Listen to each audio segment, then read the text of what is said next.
In this video, I'll show you how to transfer Bitcoin on MoonPay to another wallet safely and correctly.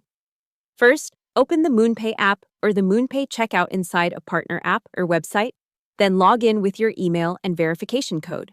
Make sure your identity is verified and that you already have some Bitcoin, BTC, available to send in the wallet or account connected to MoonPay.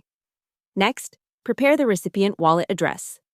Open the external wallet or exchange where you want to receive the BTC. Tap Receive to Bitcoin, BTC, and copy the BTC address or scan the QR code. Double-check that it's definitely a Bitcoin address, not another coin or network. Now go back to MoonPay and open your Bitcoin balance or wallet section. Tap Send, Withdraw, or Transfer, depending on what your screen shows. Paste the recipient BTC address into the address field, then enter the amount of BTC you want to send. The app will display the network fee and total amount leaving your wallet. Carefully review the address, amount, and fee, remembering that Bitcoin transfers can't be reversed once sent. When everything looks correct, tap Confirm and complete any security checks. You can then follow the transaction in your history and see it appear in the receiving wallet after network confirmations.